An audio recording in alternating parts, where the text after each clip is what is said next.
Hola, ¿qué tal? Sean bienvenidos a esta nuestra materia, metodología de la investigación número 2. En esta ocasión comenzamos nuestra primera unidad, la cual se llama Técnicas para la recopilación de datos. Y nuestra primera sesión también lleva como nombre Muestreo de la investigación cualitativa. Sin embargo, antes de iniciar, me gustaría que hiciéramos un breve repaso de lo que hablamos la semana pasada. Recuerden ustedes que ya comenzábamos a hablar acerca del planteamiento inicial de nuestro problema de investigación. Habíamos señalado que este planteamiento se va a fundamentar en la revisión de bibliografía porque ella nos va a dar luz para identificar cuáles son los pasos a seguir. Nos va a perfilar de una mejor manera nuestro problema de investigación, nos va a decir qué se hizo ya y también podemos identificar algunas directrices que investigadores anteriores a nosotros dejaron abiertas, ¿verdad? El planteamiento del problema, decíamos la semana pasada, está constituido por 6 pasos, que es identificar el propósito de nuestra investigación, así como delimitar perfectamente bien cuáles son los objetivos y nuestras preguntas de investigación. Identificar o señalar, mejor dicho, qué justifica esta investigación y también observar qué tan viable es o no es, ¿verdad? Es el momento de identificar y corregir si es necesario. Podemos identificar las deficiencias que tiene el conocimiento del problema que estamos por enfrentar y también nos va a dar nos va a ayudar a identificar el ambiente o el contexto, ¿verdad? Tomando en consideración que el ambiente o contexto es el lugar de donde yo voy a obtener mi información. Y precisamente cuando yo hablo de obtener información, estoy entonces ya comenzando a identificar cómo va a ser la toma de datos, es decir, cómo va a ser nuestra muestra, cuántas personas voy a investigar, a qué lugares me voy a dirigir. A esto le vamos a conocer como ingreso al ambiente o al campo de trabajo, obviamente. Vamos comenzando a identificar qué tan fácil o difícil es entrar al lugar donde vamos a obtener nuestros datos, que puede ser una familia, que puede ser alguna institución, alguna escuela. Todo esto entonces nos va ya a conducir a tener nuestra primera información y esta la vamos a ir recolectando, según decíamos la semana pasada, a través de diferentes tipos de anotaciones, como pueden ser las bitácoras, como pueden ser los diarios de campo, eh, todo donde nosotros podamos ir anotando nuestros resultados. Esos resultados nos van a dar material para realizar nuestra hipótesis. Las hipótesis, como dice aquí, se van generando durante el proceso de investigación. Por supuesto que van a ser flexibles y se pueden ir modificando, ¿no? Todo esto pues ya es prácticamente lo que conocemos como el proceso de inmersión, es decir, ya entramos de lleno a nuestro proceso de investigación y obviamente que este proceso de investigación pues nos va ya a perfilar en la consecución de nuestros objetivos, ¿no? Insisto, esta cuestión de la inmersión se va a dar cuando ya comenzamos a recoger a tomar nuestras notas, a recoger nuestros primeros datos, ya vamos haciendo nuestros apuntes, nuestros mapas, vamos recolectando objetos, vamos recolectando cuestionarios, entrevistas, tomando fotografías. Todo esto lo vamos a tener que interpretar y es precisamente el inicio, entonces decíamos, de esta nuestra sesión del día de hoy.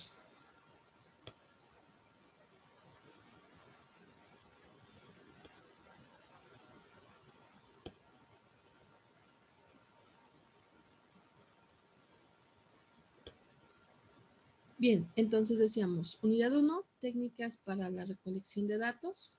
Sesión número 1, muestreo en la investigación cualitativa. Bien, vamos a identificar que a nuestra información le vamos a llamar muestra, ¿sí? Y esas muestras les vamos a dar diferente tratamiento, ¿no? Nos vamos a dar cuenta que conforme vamos avanzando en la investigación, esas muestras pueden ir cambiándose, pueden ir transformándose, porque nos vamos a enfrentar en muchas ocasiones a situaciones que a lo mejor no estaban previstas. Bien, nos dice aquí que dentro de las cosas que vamos a ver en este capítulo, pues vamos a hablar sobre cómo se da el proceso para definir lo que son nuestras unidades de análisis y las muestras iniciales. Vamos a observar que los estudios cualitativos pueden tener diferentes tamaños de muestra, y estos tamaños de muestras no son importantes desde una perspectiva probabilística, porque no se les va a dar ese tratamiento, ¿no? Básicamente porque los investigadores no van a buscar generalizar los resultados a poblaciones más amplias.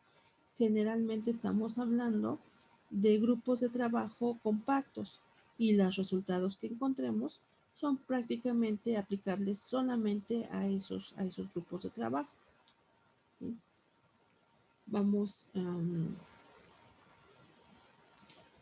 Nos vamos a dar a la tarea de ir buscando las unidades de análisis con las que se va a ir trabajando. De inicio podemos proponer un número determinado de muestras. Sin embargo, ese número pues puede ir variando, ¿no? Puede ir cambiando. Aquí nos dice que en un primer momento el número determinado con el que vamos a investigar se va a tomar a partir de la naturaleza del fenómeno que estamos estudiando. También debemos de considerar qué cantidad de personas están participando en la investigación, y a partir de eso pues también decidir cuál es el tamaño de nuestra muestra.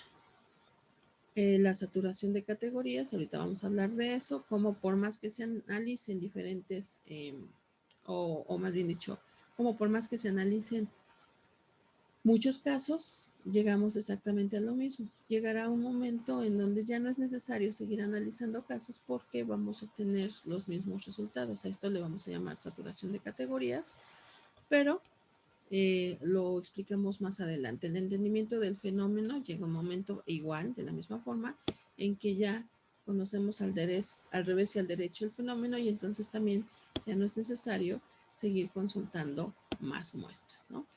Las muestras. Hay de diferentes tipos, vamos a ir explicándolas. Tenemos voluntarios, tenemos expertos, tenemos casos tipos, tenemos por cuotas y orientados a una investigación cualitativa. Definiremos en su momento cada uno de ellos.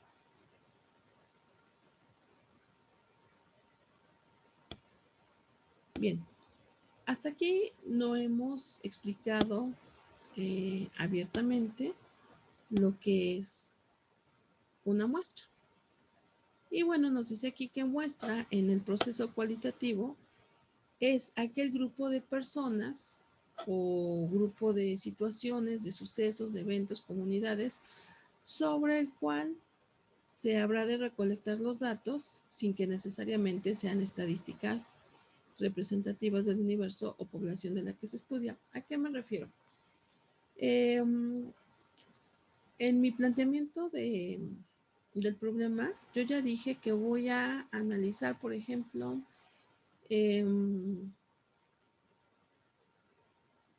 Adolescentes embarazadas en la comunidad de la Colonia Guerrero, por ejemplo.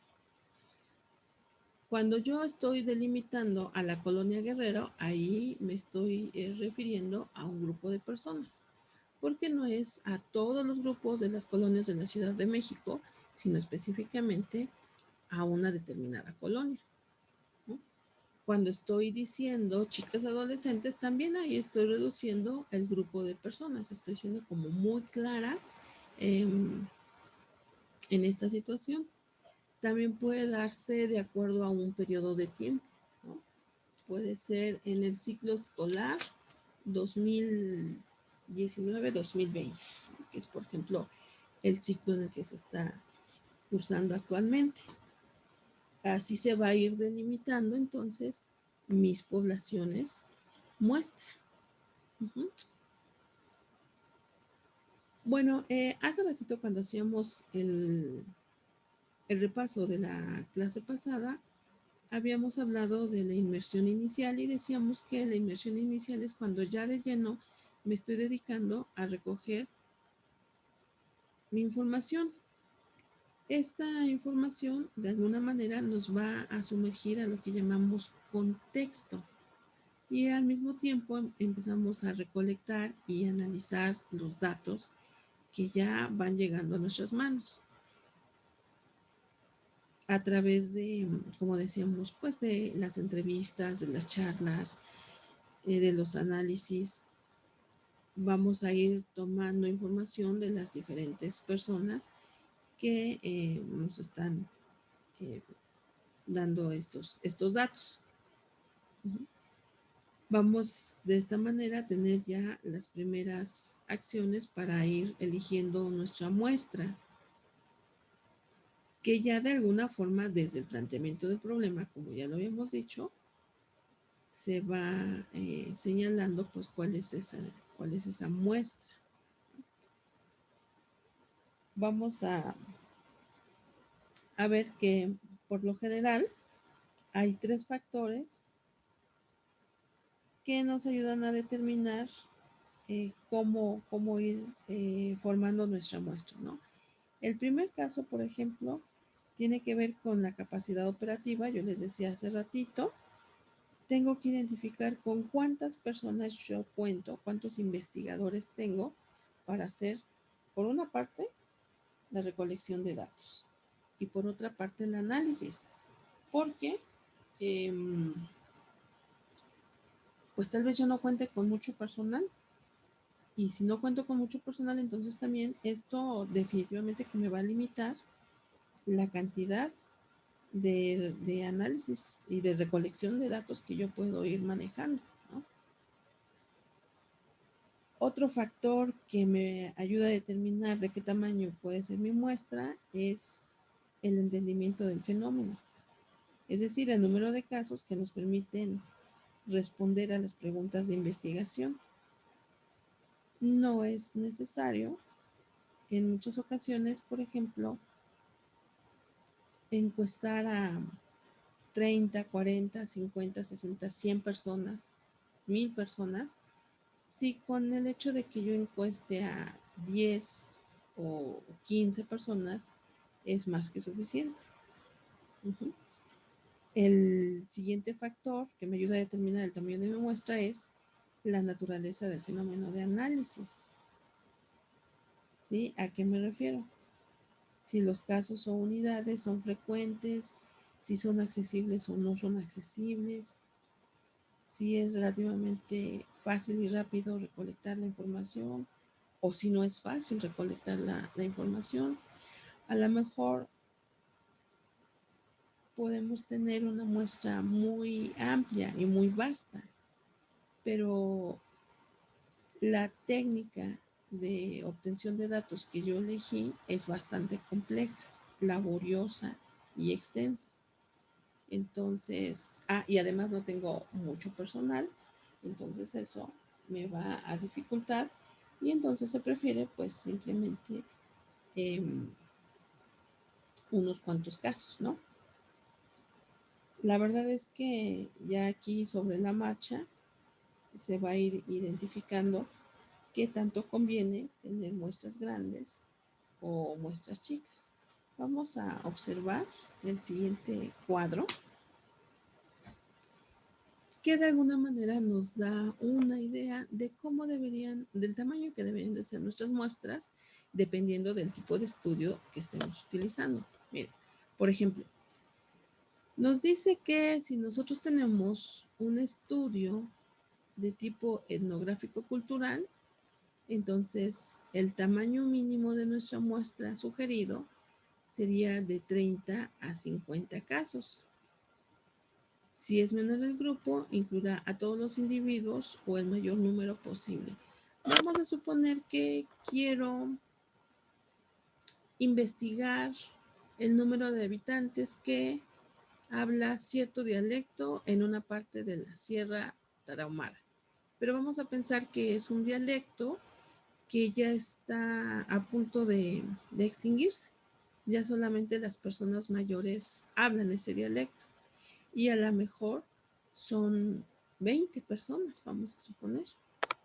Por eso dice que si es posible, pues se puede investigar a todos los individuos, que al ser 20 individuos, pues no representa mayor esfuerzo, ¿no?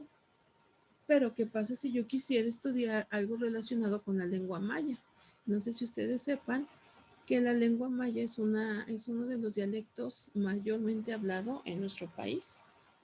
El maya y el náhuatl son los dialectos que más se hablan en México. Entonces ahí pretender entrevistar a todas las personas que hablan maya, pues sería prácticamente imposible, ¿no? Pero insisto, si es una comunidad que utiliza un dialecto donde ya solamente 15 o 20 adultos lo utilizan, pues es factible. ¿Sí me siguen? Bien. El siguiente, tenemos el caso de un estudio etnográfico básico. Para un estudio del tipo etnográfico básico, dice que con 12 participantes es suficiente. Si las unidades de análisis, si la unidad de análisis es observaciones, creo que está mal redactado aquí. Bueno, ok, vamos al siguiente. Un estudio fenomenológico. Cuando le preguntamos a las personas sobre su manera de pensar, su manera de sentir, algún tipo de emoción, por ejemplo, con 10 casos sería suficiente. Bien. Teoría fundamentada, entrevistas o personas bajo observación. Vamos a suponer que tenemos una situación de laboratorio controlada, en cuyo caso con 20 o 30 casos es suficiente y creo que 30 casos ya son muchos. Historia de vida. Vamos a suponer que yo estoy desarrollando una investigación antropológica donde mi herramienta va a ser la historia de vida sobre alguna familia. Pienso, por ejemplo, como, no sé si ustedes conozcan el libro de los hijos de Sánchez. Bueno, pues ese es un estudio antropológico bastante interesante que se hace en la Ciudad de México hacia los años 50. Ahí, por ejemplo, el investigador de apellido Luis, no recuerdo su nombre, pero su apellido es Luis, entrevista a toda la familia Sánchez, ¿no? Desde el papá hasta las hijas, los hijos, entrevista a toda la familia. En este caso, pues, aunque era una familia, ¿cómo se puede decir? Con varios hijos, una familia grande, perdón, pues no representaba, bueno, sí, si conocen el libro es una Biblia verdaderamente, pero bueno, en total creo que eran como 6 participantes, ¿no? Más o menos. Ok, después tenemos el estudio de una persona, la vida de una persona. Vamos a suponer que yo quiero desarrollar la biografía de, ¿qué será? Vamos a suponer que yo estaba interesada en la vida de Mario Molina, que desgraciadamente falleció hace algunas semanas, y yo soy una investigadora que estaba interesada en el desarrollo de su trabajo. Pues obviamente lo investigo a él, lo entrevisto, ¿sí? Y a las personas vinculadas, que podían ser sus compañeros de trabajo, si todavía vivían, pues a lo mejor algún profesor, ¿no? Sus alumnos también, por ejemplo, ¿no? Y si no viven, bueno, pues las personas que estaban relacionadas, por ejemplo, eh, todavía se hace mucha investigación con respecto a la Revolución Mexicana y todavía es muy vigente el tema de Zapata, de Villa. eh, Siempre se han entrevistado a las personas que, bueno, hoy ya 100 años de la revolución, pues obviamente 110 años del inicio de la revolución, pues obviamente ya no hay personas vivas que hayan peleado con Zapata, pero hace unos 40 años, cuando yo era pequeña, recuerdo haber visto todavía entrevistas a personas que estaban dentro de las tropas de estos generales, ¿no? Hoy en día, pues todavía por ahí andan sus hijos, entonces se hacen entrevistas a estas personas, ¿no? Ok, estudios de caso. Bueno, nos dice que si vamos a hacer estudio de caso, pues con unos de entre 6 a 10 personas son suficientes. Si es un trabajo muy profundo, pueden ser 3 o 5 personas. Si los estudios de caso son muy desmenuzados, por decirlo de alguna forma, ¿no? Que se les preguntan muchas cosas a profundidad, entonces pues vamos a obtener mucha información y por eso si nosotros tuviéramos de 6 a 10 personas, pues sería obviamente una gran cantidad de datos. Entonces se prefiere a menos personas, ¿no? Por último, tenemos los estudios tipo grupos de enfoque, en este caso de 7 a 10 personas por grupo, al menos un individuo por tipo de población. Si el grupo es menor, incluir a todos los individuos o el mayor número posible. Para generar teorías, podemos entrevistar de 3 a 6 grupos.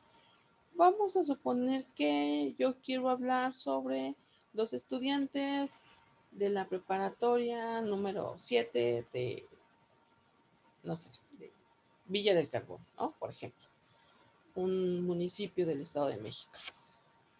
Ok, entonces, a lo mejor en esa preparatoria hay 4 grupos de primero, hay 3 grupos de tercer semestre y a lo mejor hay 4 grupos de quinto semestre.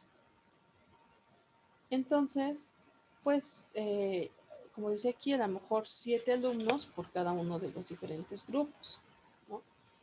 Pero vamos a suponer que a lo mejor en quinto semestre, aunque hay 4 grupos, cada grupo es muy, muy, muy reducido. Algunos grupos, uno o dos grupos son de 4 o 5 personas. A lo mejor puedo entrevistar ahí a todas las personas, ¿no? ¿Sí? A eso es a lo que se refiere.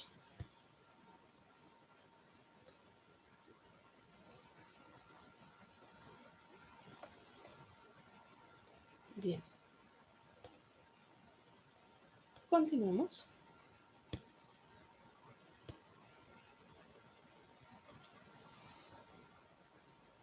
Bien, ahora vamos a hablar acerca de las características de lo que llamamos muestreo cualitativo.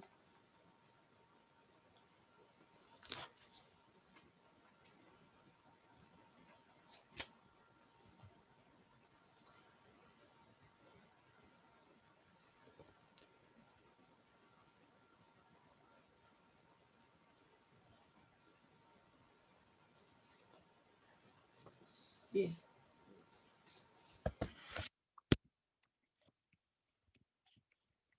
Nos dice que el objetivo central del muestreo cualitativo es seleccionar ambientes y casos o unidades que nos ayuden a entender con mayor profundidad el fenómeno y aprender de esto.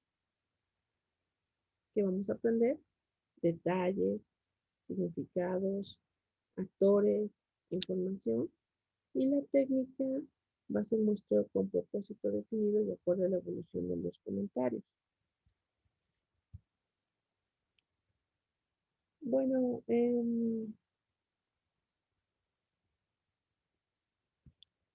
hay que tomar en consideración otra cuestión importante en la investigación cualitativa, que la muestra puede tener cierto tipo definido de unidades,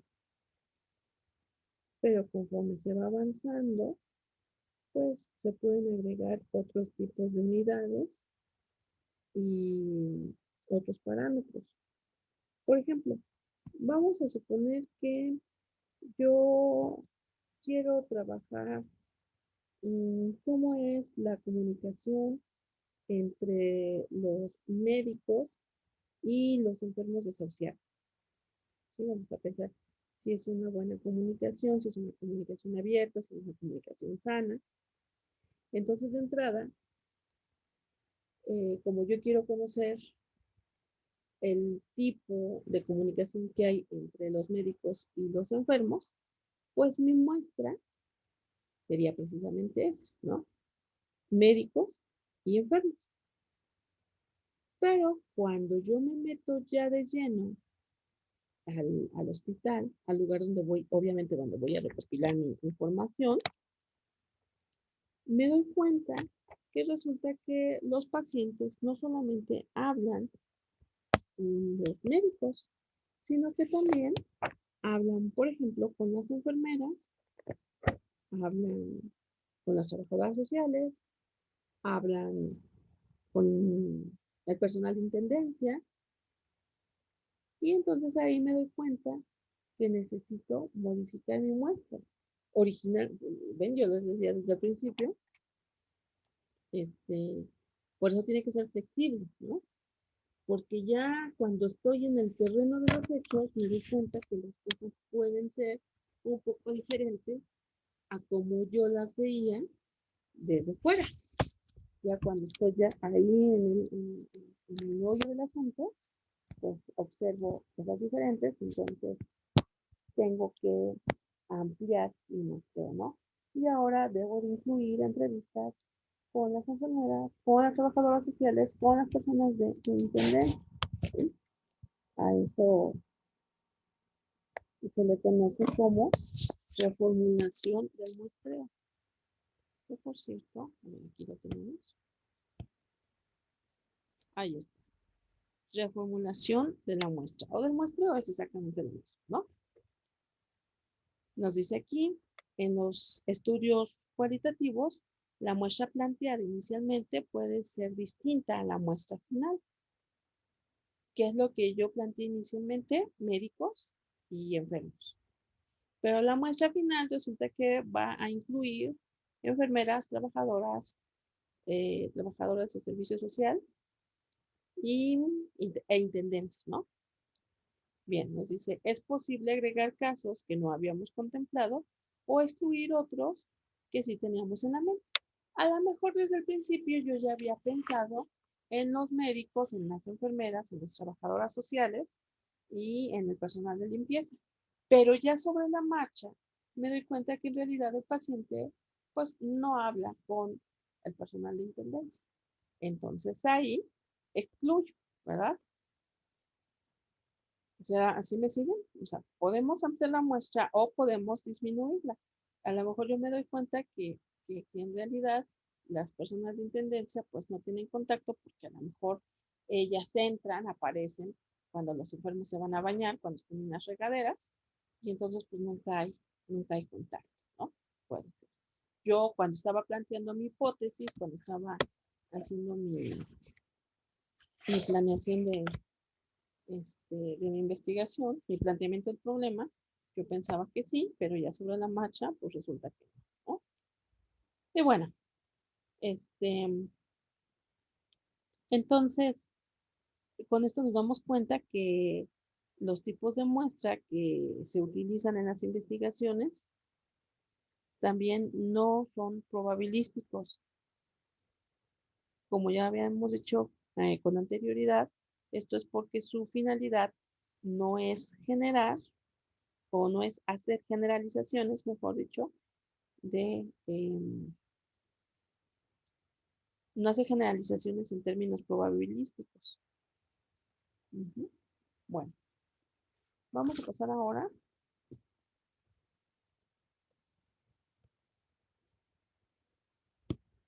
a los tipos de muestras, ¿no? Había dicho yo hace ratito, hay diferentes tipos de muestras. La primera de ellas es la que vamos a conocer como participantes voluntarios. Sucede en muchas ocasiones que en ciencias sociales y en medicina, pues son muy frecuentes las muestras de voluntarios. Por ejemplo, pensemos en personas que son voluntarias para participar en estudios que quieren profundizar o que quieren indagar ciertas experiencias en ciertos tipos de terapia. Entonces a, perdón, se convoca a un número determinado de personas que quieran participar. Una cuestión importante es que los participantes voluntarios sean representativos de lo que queremos investigar. Por ejemplo, si quiero investigar en términos médicos cuáles son los efectos secundarios en las mujeres que utilizan hormonas para la menopausia. ¿Sí? Vamos a suponer esa situación. Entonces, ¿cuáles van a ser mis participantes voluntarios? Pues obviamente mujeres que estén dentro de los 45 a los 55 años, que es más o menos la edad en que las mujeres entramos a la menopausia. No puedo tener voluntarias de 70 años porque ellas ya terminaron la menopausia desde hace bastante tiempo, o no puedo tener voluntarias de 30 años. Cierto es que hay casos en los que se da algo que se conoce como premenopausia, pero entonces esos casos de premenopausia ya están en otro cajón. Ya ese sería, digamos, una otra vertiente de nuestro problema de investigación, ¿sale? Bueno, entonces ahí están nuestros participantes voluntarios. El segundo tipo, ahora sí, muestras de expertos. Bueno, vamos a señalar muestras de expertos cuando en ciertos estudios es necesaria la opinión de personas reconocidas en el tema. Estas muestras son frecuentes en estudios cualitativos y exploratorios para poder generar hipótesis que sean más precisas, que sean más certeras, y de alguna manera pues va a ser la materia prima de nuestro diseño de cuestionarios. Por ejemplo, vamos a pensar en el estudio sobre el perfil de la mujer periodista en México. Entonces, pues, ¿a quién vamos a investigar? Pues obviamente a mujeres periodistas, ¿no? Pero sobre todo mujeres periodistas que eran reconocidas a nivel nación, ¿no? A nivel nacional. A eso nos referimos con muestra de expertos. No son todas las periodistas o no es cualquier periodista, sino periodistas que sean reconocidas. ¿Va? Seguimos. Muestras de casos tipo. También se utilizan muestras de caso tipo en estudios cuantitativos, exploratorios y en investigaciones cualitativas en donde se busca como principal objetivo profundidad y calidad de la información, no tanto grandes cantidades de información. Tampoco se busca estandarizar la información, homogenizarla, emparejarla, por así decirlo. Se van a preferir estos tipos de muestra cuando los estudios son fenomenológicos, es decir, en los que los estudios se analizan valores o experiencias, este, bueno, dije valores de los grupos sociales,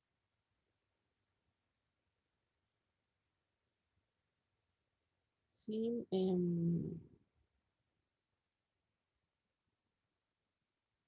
Puntos de vista, emociones, sentimientos de las personas que están participando. Ujú. Ahí es donde tenemos casos tipo. Después tenemos la muestra por cuotas.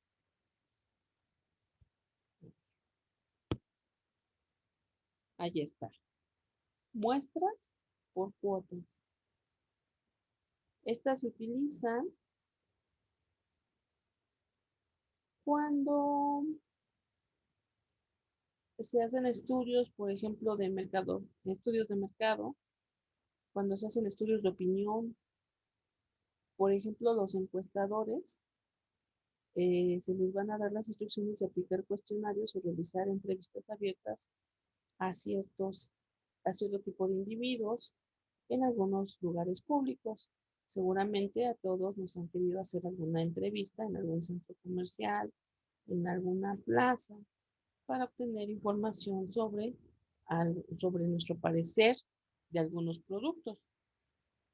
Al hacerlo, se van llenando ciertas cuotas de información dependiendo de ciertas variables demográficas.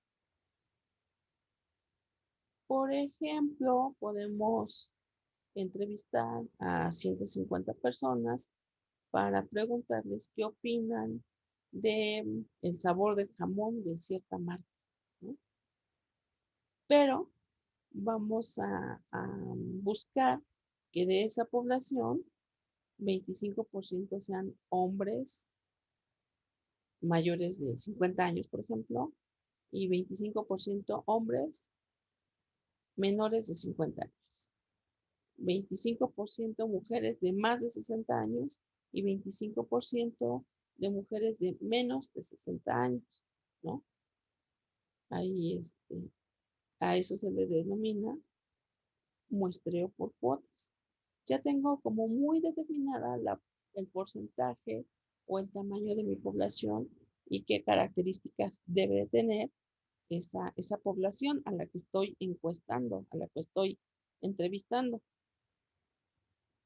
Bien, después tenemos las muestras orientadas a la investigación cualitativa.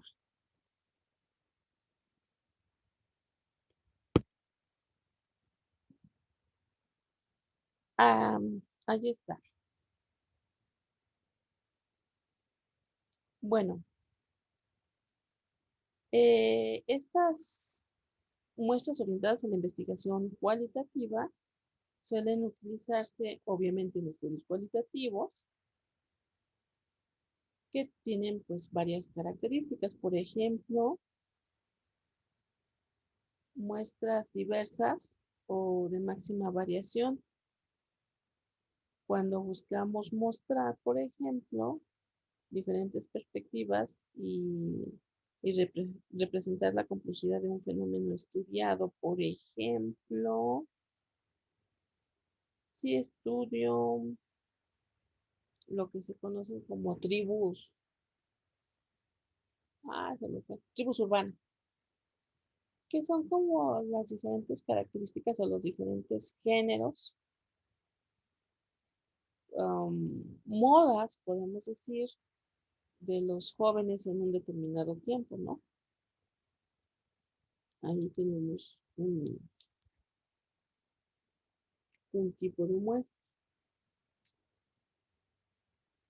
También dentro de estas muestras orientadas a la investigación cualitativa tenemos muestras homogéneas.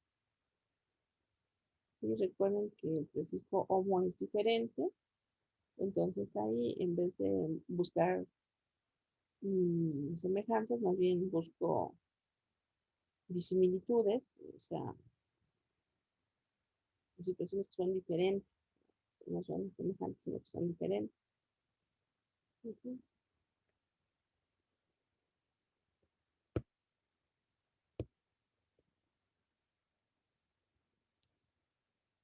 Bien, seguimos. Vamos a hablar ahora de la toma de decisiones para realizar una muestra inicial en los estudios cualitativos. ¿Cómo decido o en qué me baso para tener una muestra inicial, ¿no? Es básicamente lo que nos está señalando aquí.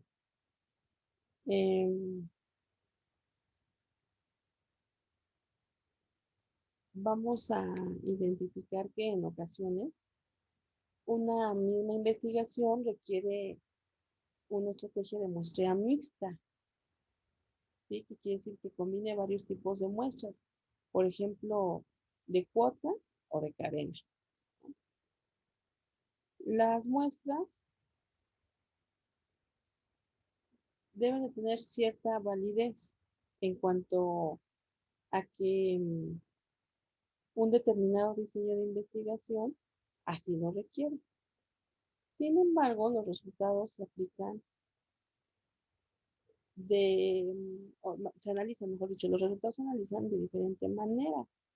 Y entonces ahí se da, pues, una transformación de los datos. Vamos a ir viéndolo esto en, en este recuadro. A ver, dice aquí, ¿cuándo ocurre el muestreo inicial? Bueno, ahí tenemos dos situaciones, tenemos dos casos. Antes de la recolección de datos o después de la recolección de datos. Si es antes de la recolección de datos, ¿cuál es mi intención? Bueno, puedo tener estas intenciones.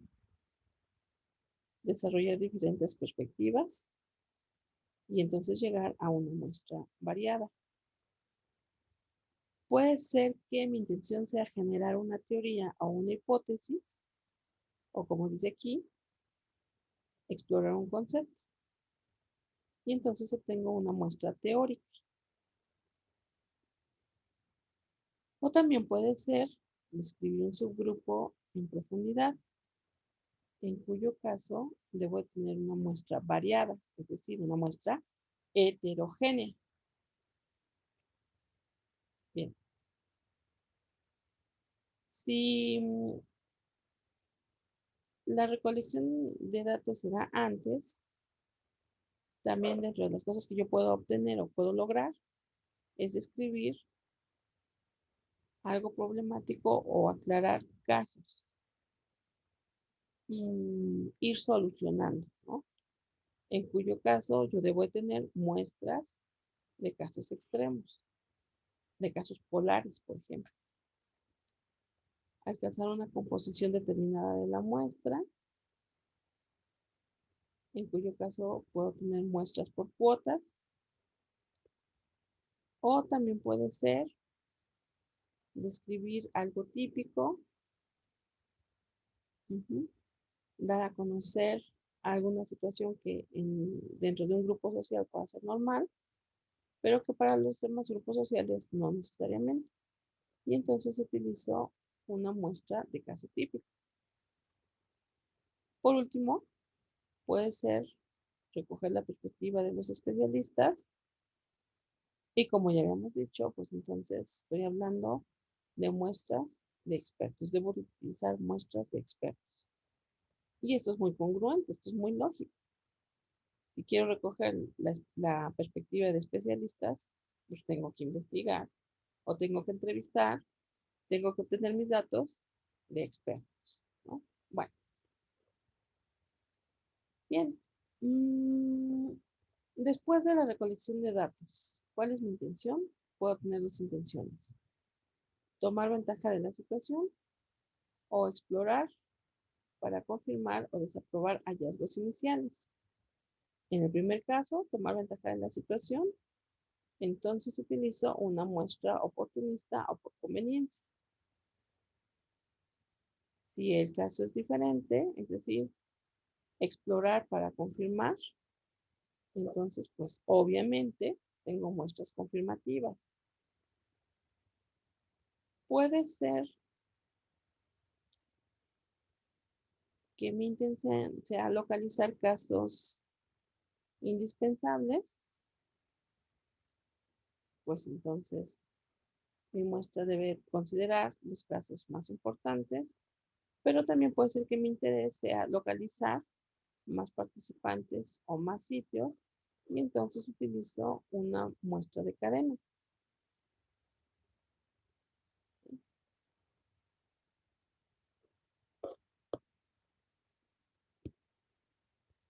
Ok, entonces, simplemente resumiendo, dijimos que las muestras iniciales se definen durante la inmersión inicial o después de esta inmersión inicial. También dijimos que en los estudios cualitativos el tamaño de la muestra no es importante desde una perspectiva, probabilística, pues el interés del investigador no es realizar una generalización de los datos. Otro de los puntos que tocamos es que los factores que intervienen para determinar o sugerir el número de casos que comprende una muestra, básicamente van a ser tres. El primero tiene que ver con la capacidad operativa de recolección de datos, lo que decíamos. ¿Cuánta mano, cuántas personas cuento, con cuántas manos tengo para esa recolección de datos? Dos, el entendimiento del fenómeno o saturación de las categorías. Tres, la naturaleza del fenómeno de análisis. A lo mejor mi análisis es muy vasto, muy complejo y entonces pues sí necesito una gran cantidad de muestras. O a lo mejor es bastante sencillo y entonces necesito poca recolección de muestras, ¿no? Dijimos que en una investigación cualitativa la muestra puede contener cierto tipo de unidades iniciales, pero que conforme voy avanzando en mi investigación es posible cambiarlo, agregar otro tipo de unidades. Dijimos que en un estudio cualitativo se pueden tener unidades de naturaleza diferente. En el muestreo cualitativo, casi siempre es usual comenzar con la identificación de los ambientes propicios. Luego vamos a identificar cuáles son los grupos con los que yo puedo iniciar mi investigación y después, conforme nos vamos afinando, pues vamos identificando cuáles son los individuos que me pueden ayudar en la obtención de mis datos. Las muestras, hay muestras dirigidas y esas muestras dirigidas van a ser de varias clases, ¿no? Muestras de sujetos voluntarios, muestras muestras de expertos, perdón, muestras de caso tipo, muestras por cuotas, muestras de orientación a la investigación cualitativa y estas de investigación cualitativa pues se dividen en varias. Bien, les agradezco su atención. Les voy a pedir por favor que nos conectemos en Zoom para ampliar estos temas. Muchas gracias.